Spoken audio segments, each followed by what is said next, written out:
pagi. Jumpa lagi dengan saya. Kali ini kita buat video mengenai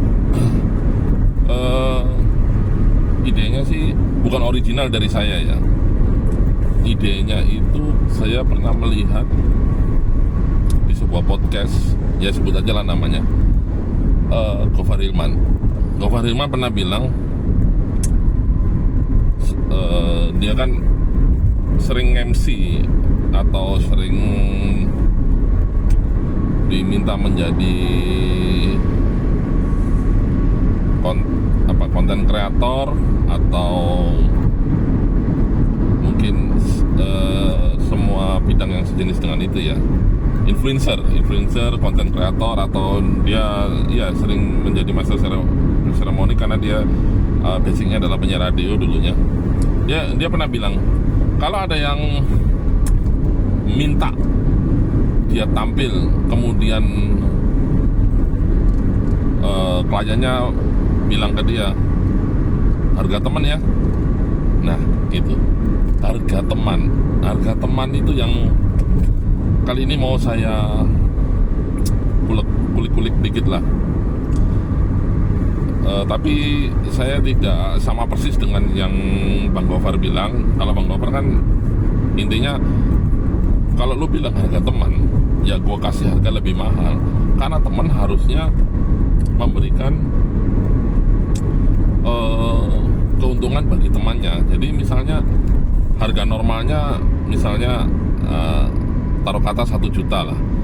Jadi si Gofar kalau misalnya temannya minta harga, atau siapalah kliennya minta harga teman, maka Gofar akan minta 2 kali lipat, yaitu 2 juta. Jadi lebih mahal 100% bahkan mungkin. Nah,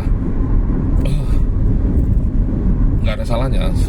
Itu semua hak dari seorang penjual atau seorang kreator, atau intinya pokoknya apa yang kita jual ya kita tentukan harganya sendiri.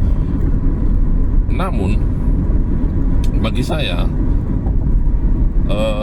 kalau saya lebih kepada melihat kondisi siapa, kondisi dari kedua belah pihak.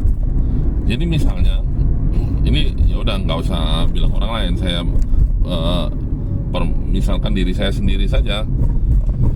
Kalau misalkan ada customer atau teman atau siapalah atau saudara lah, dia membeli sesuatu dari saya, nggak tahu itu barang atau apa atau jasa, dan dia bilang harga teman, maka saya akan melihat kondisi perekonomiannya.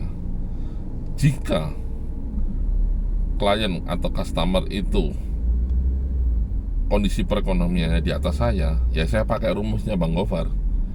Saya pakai rumus harga di atas rata-rata. Kan harusnya teman memberikan keuntungan dong. Nah, lain halnya jika kondisi perekonomian klien atau customer kita lebih rendah daripada kondisi perekonomian kita, saya akan memberikan mungkin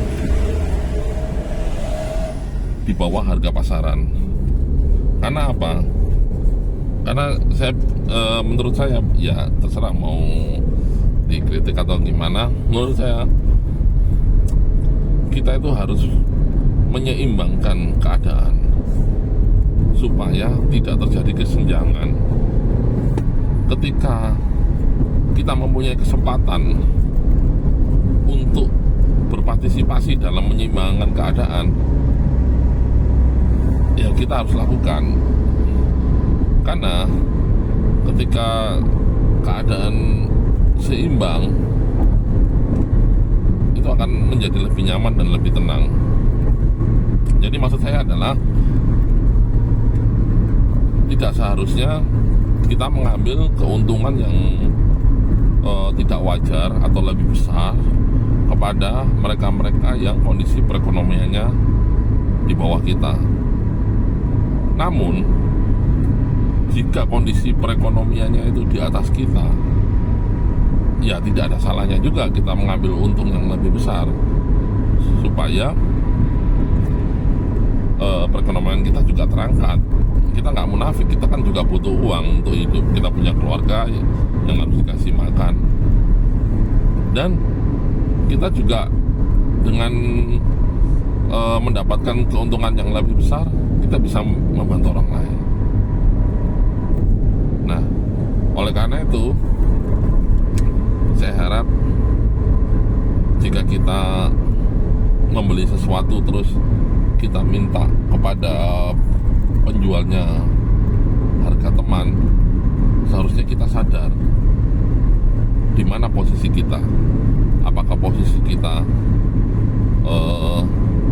perekonomian lebih tinggi daripada si penjual? Maka kalau bisa kalau memang harga itu masih wajar, walaupun keuntungannya besar, masih wajar, ya udah jangan ditawar. Soalnya kalau ditawar kasihan dong. Masa kita nggak mau ngasih keuntungan lebih kepada seorang teman, katanya harga teman.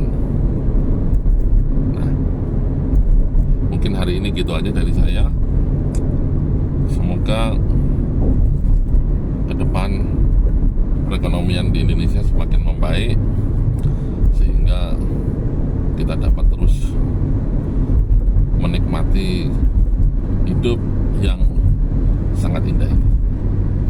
Salam damai.